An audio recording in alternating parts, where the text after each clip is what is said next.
যারা বাজার থেকে হোমিওপ্যাথিক ওষুধ কিনে খাচ্ছেন বিভিন্ন রোগের জন্য, তারা সাবধান। তাদের জন্য আজকের ভিডিওটা খুবই গুরুত্বপূর্ণ।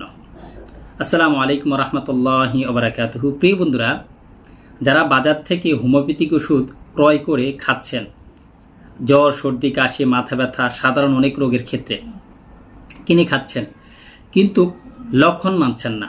হোমিওপ্যাথিকের লক্ষণ কি? হোমিওপ্যাথিকের লক্ষণ হলে treat the patient not the disease. রোগ নয়, রোগী চিকিৎসা করা হয়ে থাকে।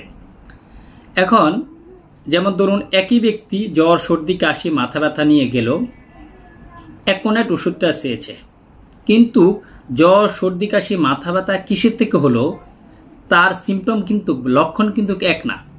একজনের হঠাৎ করে জ্বর, সর্দি, কাশি, মাথা ব্যথা হয়েছে, আরেকজনের বৃষ্টিতে ভিজে জ্বর, সর্দি, কাশি, মাথা ব্যথা হয়েছে। দুইজনের লক্ষণ কিন্তু আলাদা।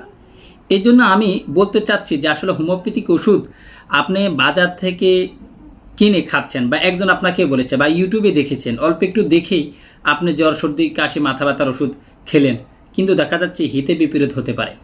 এই জন্য একজন উপযুক্ত রেজিস্ট্রেড হোমিওপ্যাথিক চিকিৎসকের সাথে আপনি আলোচনা করে নিতে পারেন, বা আপনি ডাক্তারের যে সঠিক গাইডলাইন্স হোমিওপ্যাথিকের সেটা আপনি মানতে পারেন, যে ওষুধটা কি লক্ষণে বলছি, কীরকম খেতে বলেছে, কখন খেতে বলেছে, কয় ফোঁটা খেতে বলেছে, কয়দিন খেতে বলেছে, এ সমস্ত তথ্য জেনে অবশ্যই ওষুধটা গ্রহণ করবেন, নহলে কিন্তু হিতে বিপরীত হবে।